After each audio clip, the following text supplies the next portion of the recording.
흔히들 사람의 인체는 우주의 축소판이다 이런 말을 하곤 합니다. 그 말이 공감이 되는 것은 인체는 그냥 만들어진 것이 아니라 하나님의 형상을 닮은 신묘막측한 이런 모습으로 창조되었기 때문에 그렇습니다. 이를테면 우리 몸속에 있는 심장, 이 심장은 하루에 자그마치 얼마나 뛰냐면은 10만 3,680번을 뛴다는 거예요. 여러분 이거 이만큼 뛰는지 몰랐죠? 10만 3,680번을 뛰고 우리 몸속에 있는 혈액은 2억 7천 킬로를 달린다는 거예요. 그리고 우리는 하루에 숨을 몇 번 쉬냐면은 2만 3,040번 정도 쉬고 우리 머릿속에 있는 두뇌 세포는 자그마치 700만 개를 하루에 사용한다는 거예요. 참 누가 연구했는지 참 기가 막히게 연구를 열심히 하신 것 같습니다. 그런데 중요한 사실은 우리가 수고를 해서 심장에게 야 열심히 뛰어, 쉬지 말고 뛰어, 잘 보고 있으니까 뛰어 이렇게 해서 뛰는 것이 아니라 하나님께서 그렇게 오토매틱으로 이렇게 여러분 아이고 만약에 혈액이 달리다가 아이고 피곤하네 좀 쉬었다 가야지 휴게소 들렸다 가야지 하고 거기서 낮잠 한숨 잤다면 어떻게 되겠습니까? 다 가는 것이 아니겠습니까? 그런데 우리 심장은 또 혈액은 우리가 뛰래서 뛰는 것이 하나님께서 우리에게 오토매틱으로 자동으로 뛸 수 있도록 하나님께서 한시적으로 우리 가운데 허락해 주신 거예요. 여러분 우리가 오래 살려면 어찌됐든 심장이 잘 뛰어줘야 됩니다. 그래서 한번 심장이 오른쪽에 왼쪽에 있죠. 한번 해봐. 아유 심장아 참 감사하다. 감사하다. 참 감사하죠. 나는 자도 딴 생각하고 신경도 안 쓰는데 심장은 계속해서 일정한 주기로 계속해서 콩닥콩닥 뛰어주니까 우리가 사는 것이 아니겠습니까? 그래요. 우리는 아무 수고를 안 해도 우리 폐는 계속해서 코로 코가 막히면 하나님 또 입을 열어서 숨 쉬고 또 세포로도 피부로도 숨 쉬는 거 여러분 아시죠? 하여튼 우리가 숨을 쉰다는 것은 살아있다 이렇게 표현할 수 있습니다. 자, 그런데 우리가 살아있는 이유를 정리해 보면은 우리가 살아있는 이유 첫 번째로 뭐니 해도 하나님께서 우리의 생명을 붙잡고 계시기 때문에 우리가 살아있는 거예요.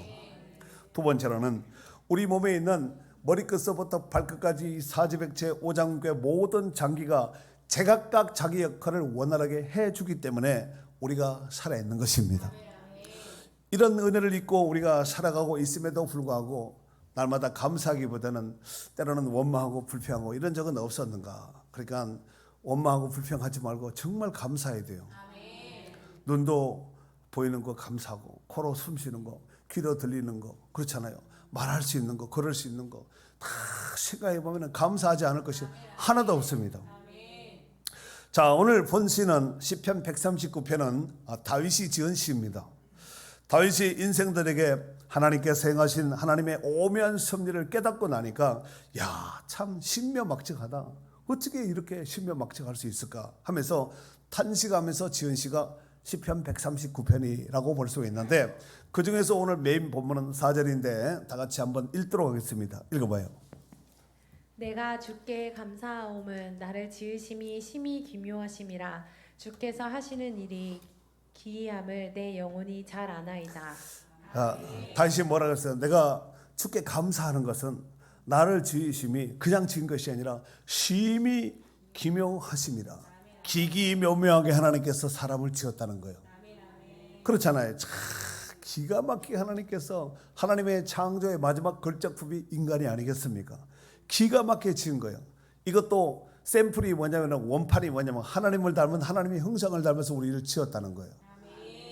그러니까 우리는 참 하나님 앞에 감사할 것이 참 많은 것 같아요.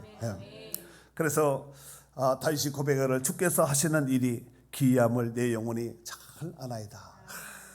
하나님께서 내 인생을 통하여서 나를 만드시고 우리를 하나님께서 짐승으로 곰으로 돼지로 호랭이로 사자로 만들 수도 있는데 하나님께서 하나님의 형상을 닮은 사람을 만들어줬으니까 얼마나 감사해요. 그래서 내 영혼에 하나님께서 나를 심히 기이하게 신묘막측하게 만든 것을 보니까 너무너무 감사하다. 이 고백을 지금 4절 가운데 하고 있습니다.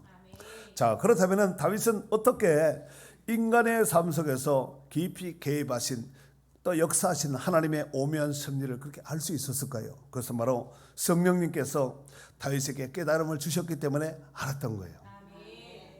만약에 콧구멍을 이렇게 만들지 않고 반대로 뒤집어 놓으면 어떻게 될까요? 만약에 예를 들어서 콧구멍을 만약에 위로 올라가 반대로 이렇게 된 것을 이렇게 많이 만들었다면 어떻게 되겠어요? 예? 만약에 이쪽 귀와 저쪽 귀를 이 귀를 반대로 뒤집어서 만들면 어떻게 할 뻔했어요? 예? 참 하나님이 참 입이 있어야 될 자는 입이 있고 눈이 있어야 될 눈이 있고 그렇잖아요. 이게 만약에 입이 이제 여기 갖다 만들어 놓고 발끝에다 만들고 무좀 옆에 갖다 놓고 이러면 어떻게 됐겠어요? 참 기가 막히게 오묘하게 만들어 놓지 않았습니까? 자, 그렇다면은 그 하나님께서 저와 여러분들을 아시는데 어느 정도로 아실까요? 자, 오늘 여기 보니까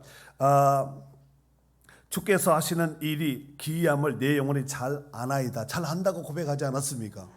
그러면은 우리 하나님께서 우리를 아시는데 어느 정도까지 잘 아시는가? 자, 1절서 시편 139편 가운데 1절서 4절까지 한번 읽도록 하겠습니다. 시작. 여호와여 주께서 나를 살펴보셨으므로 나를 아시나이다. 주께서 내가 앉고 일어섬을 아시고 아시고 멀리서도 나의 생각을 밝히 아시오며 나의 모든 길과 내가 눕는 것을 살펴보셨으므로 나의 모든 행위를 익히 아시오니 여호와여 내 혀의 말을 알지 못하는 것이 하나도 없으시니이다. 아멘. 여기 보면은 1절서 4절 금방 읽었던 말씀 가운데 보면은 안다는 말이 5번 나옵니다. 아시나이다, 아시고, 아시오며, 아시오니 알지 못하는 것이 하나도 없다 하면서 5번 이렇게 고백하고 있는데 이 말은 철저하게 나를 아신다는 얘기예요. 정리하면은 요 4절에 있는 말씀을 정리하면은 나를 아시는데 나보다도 더 잘 아시는 하나님, 철저하게 나를 아시는 하나님이라는 뜻입니다. 욥기 23장 10절에 보면은 욥이 이런 고백을 하지요. 앞으로 가도 뒤로 가도 보이지 않고 하나님 뜻을 알 수 없고 분별할 수 없는 욥이 고백하기를 그러나 내가 가는 길을 나는 모르지만 그가 아시나니 그가 나를 단련하신 후에는 내가 순금같이 되어 나오리라 그랬습니다. 나는 모르지만 내가 사는 인생인데 내가 잘 모른다는 거예요. 여러분 우리가 사는 인생인데 우리가 인생을 잘 모르잖아요. 잠시 후에 내일은 고사하고 잠시 후에 일어난 일을 우리가 알 수 없습니다. 내가 분명히 내가 사는데 내가 알 수 없는 인생을 좀 살아가고 있는 거예요. 그런데 우리가 하나님의 지식을 히브리어로 야다라는 단어를 씁니다. 야다라는 단어를 쓰는데 이것은 추상적인 개념이 아니라 체험적 지식을 말합니다. 경험을 통한 암. 이를테면 창세기 4장 1절에 보면은 아담이 그 아내 하와와 동침함에 나오거든요.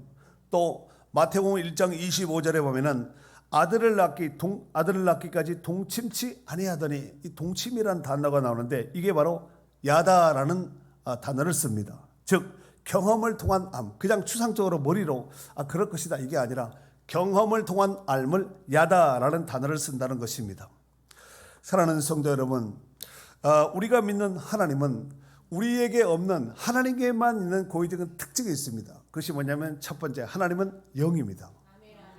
이런 영 말고 하나님은 눈에 보이지 않는 영이에요. 영을 가지신 분이고 그 다음에 하나님은 전지전능하신 분이다. 모든 걸 아시고 모든 것을 할 수 있는 분입니다.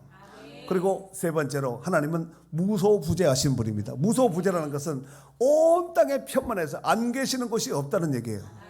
그럼 우리 가운데 지금도 우리와 함께 하시겠네요. 그걸 가지고 유식한 말로 뭐라 그래요?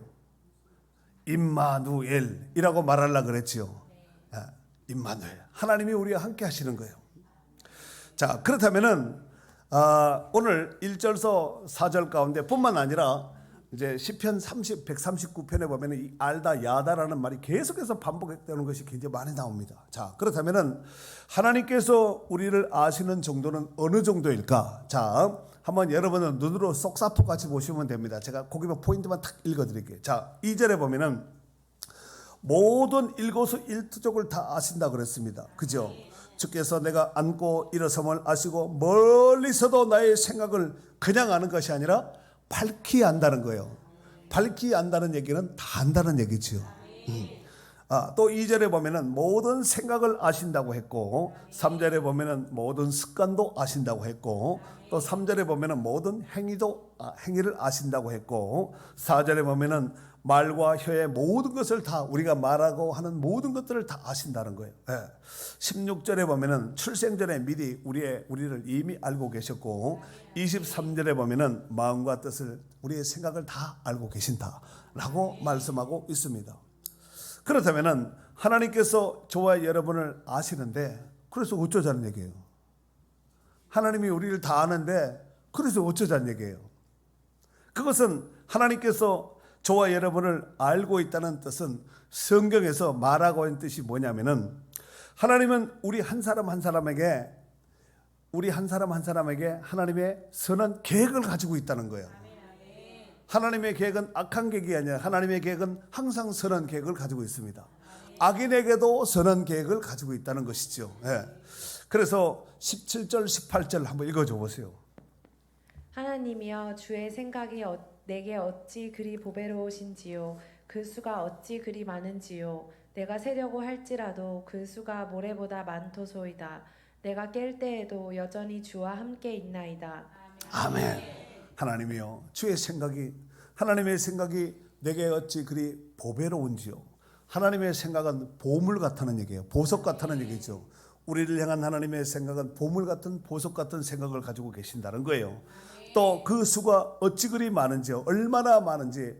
이 오늘 시인이, 다윗이 하나님께서 우리를 향한 그 생각이 얼마나 많은지 한번 세봐야 되겠다 하다가 다 못 센 것 같아요. 왜냐하면 여기 보니까 그 수가 모래보다 많도소이다. 모래를 사람이 다 셀 수 있을까요, 없을까요? 어떻게 또 그걸 아는 사람이 지혜자입니다. 그런데 우리를 향한 하나님의 생각이 바닷가에 쫙 깔려있는 그 모래보다도 우리를 향한 생각이 더 많다는 거예요. 그러니까 우리를 향한 하나님의 생각이 어마어마하게 무한대다, 이렇게 생각하시면 됩니다. 우리는 항상 외통수 아니면 뒤통수입니다. 외통 아니면 뒤통이거든. 생각이 많지 않아요. 그래봤자 몇 가지밖에 안 되는데, 하나님께서 우리를 향한 생각은 수를 헤아릴 수 없는 모래알과 같이, 바다의 모래같이, 바다의 모래알과 같이 하늘의 별보다 더 많은 것이 하나님께서 우리를 향한 생각이라는 거예요. 그러니까 우리 인생 여정 가운데 이런저런 일들이 발생되고 일어났을 때 우리가 생각했을 때는 기가 막히죠. 기가 막힐 웅덩이에 빠져서 답이 나오지 않을 때도 있습니다. 그럴 때가 있어요, 없어요? 혹시 지금 만나고 있는 분들은 오늘 하나님께서 내 인생을 향한, 우리 인생을 향한 하나님의 선한 계획감이 모래수보다 많다는 것을 꼭 명심하시고 위로받을 수 있기를 바랍니다. 사람이 답이 나오지 않는, 마치 장벽이 가려서 더 이상 건너갈 수 없는 콘크리트 장벽 난 것 같이 끝도 보이지 않는 장벽이 턱 버티고 있을 때, 이게 참 끝이구나, 이제는 더 이상 막다른 골목에서 답이 나오지 않구나, 이렇게 생각한다 할지라도 하나님은 거기서 날개를 내서 하늘을 뚫어서 하나님이 얼마든지 옮길 수가 있는 살아계신 하나님이신 줄로 믿습니다. 에베소서 1장 11절에 보면은 모든 일을, 무슨 일을?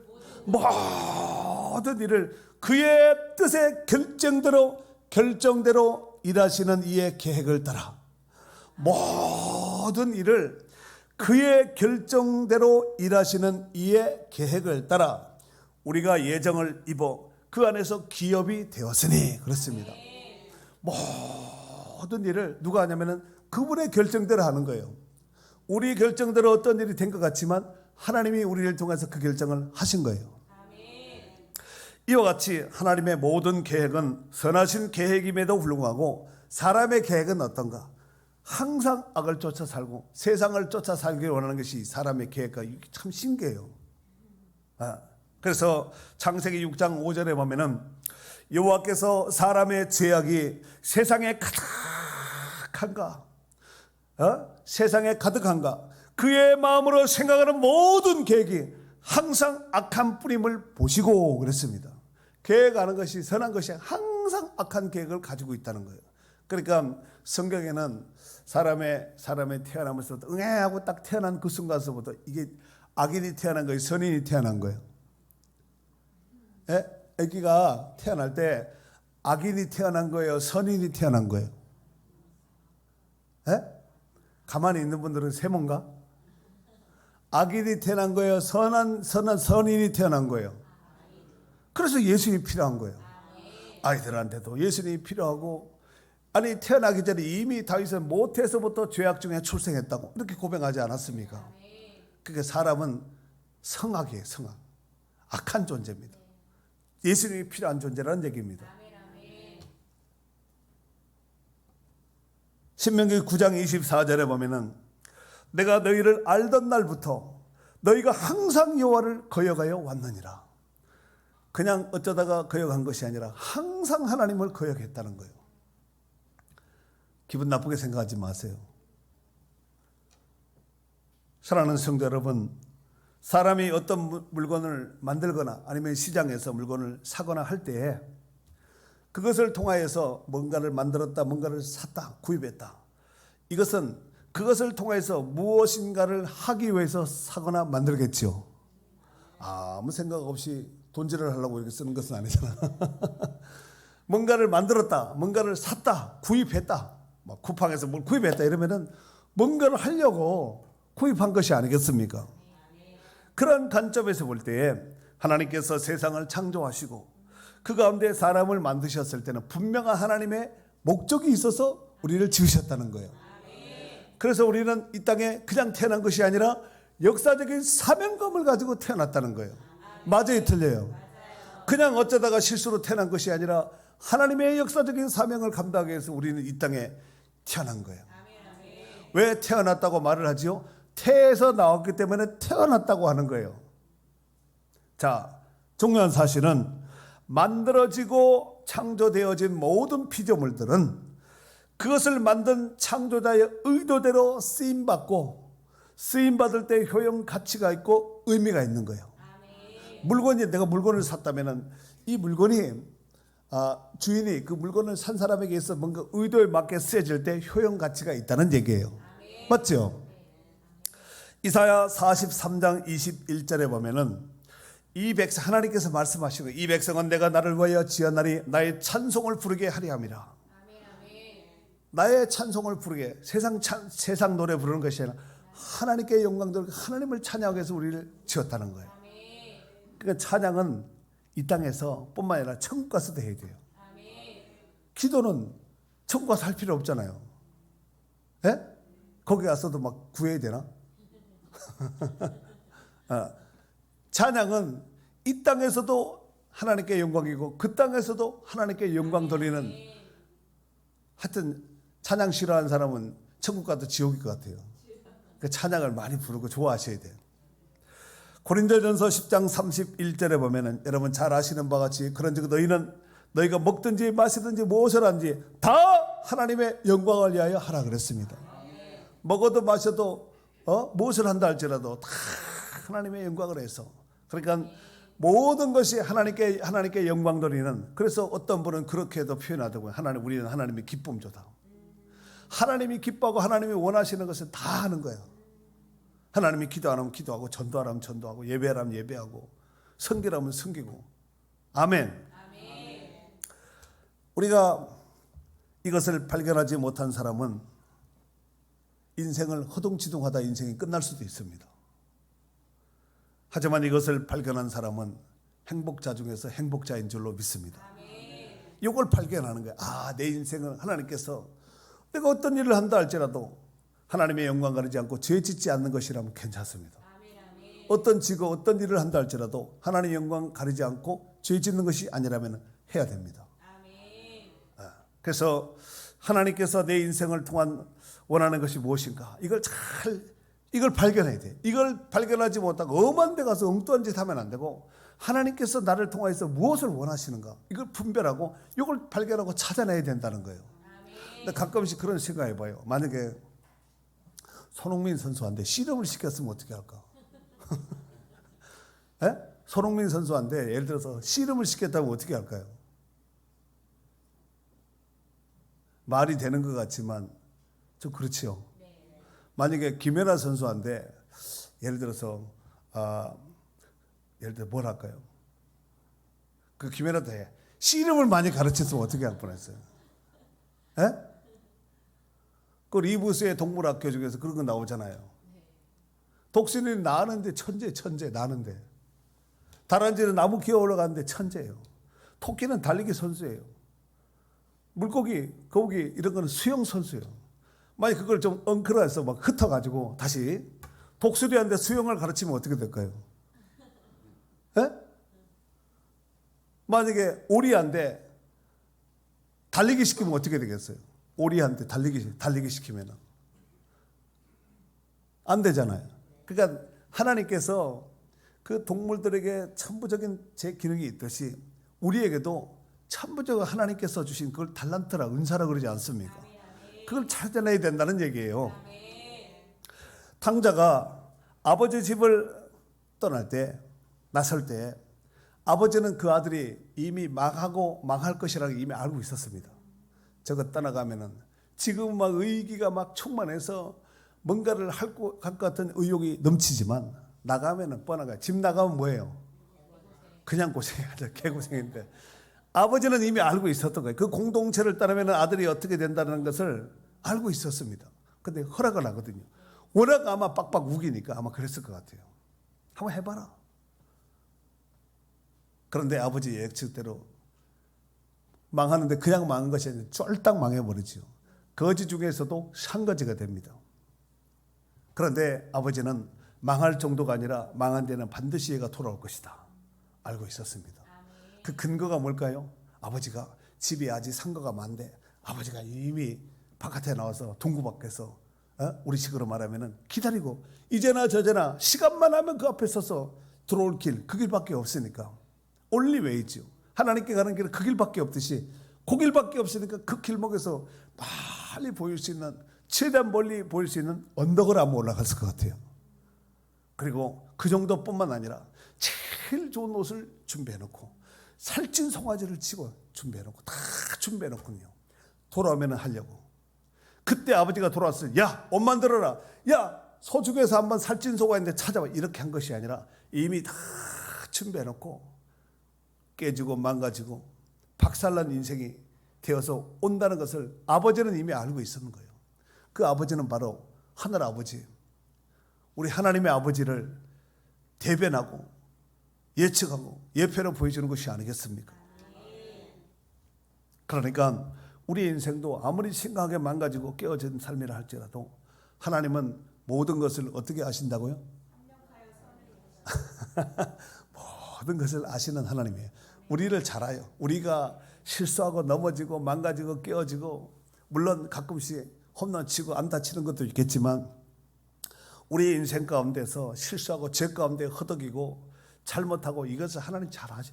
우리를 만드신 하나님 우리를 모르시겠습니까? 모든 것을 아실 뿐만 아니라 안다는 얘기가 무슨 얘기냐면은 그 아는 문제를 캄프라치 할 수 있도록 모든 것을 해결할 수 있는 키를 가지고 있다는 말이에요. 알기만 알고 있는데 키를 답을 못 준다. 이것은 뭐 나간 사람이나 들어온 사람이 무슨 차이가 있겠습니까? 이미 아버지는 키를 가지고 답을 지고 계신 분이에요. 그 우리 인생 가운데도 마찬가지예요. 우리 인생은 마치 꼬인 실타래처럼 엉킨 실타래처럼 어디서 어떻게 풀어야 될지 답이 나오지 않지만 하나님은 그 실마리를 다 알고 계시기 때문에 하나님 앞에 돌아올 때 하나님께서 그 은총 그 은혜를 베풀어 주실 줄 믿습니다. 우리 하나님이 생각할 때 우리 하나님은 나를 그냥 아는 정도가 아니라 너무너무 잘 알고 계신다는 사실입니다. 그래서 하나님이 우리를 너무너무 잘 알고 있다고 하니까 어떤 이는 벌벌 떨어서 무서워하는 사람도 있고 하나님이 우리를 너무너무 잘 아신다고 하니 어떤 이는 오히려 안심해하고 하나님이 내 형편과 사정을 아시는구나 하고 위로받는 평안해하는 사람도 있다는 것입니다. 그렇다면 여러분들은 어떤 사람인 것 같습니까? 하나님이 우리를 잘 안다고 하니까 하나님이 그것마저도 알면 어떻게 하지? 벌벌 떠는 또 내지는 반대로 하나님이 그것마저도 나를 알아주시니 너무너무 감사하네.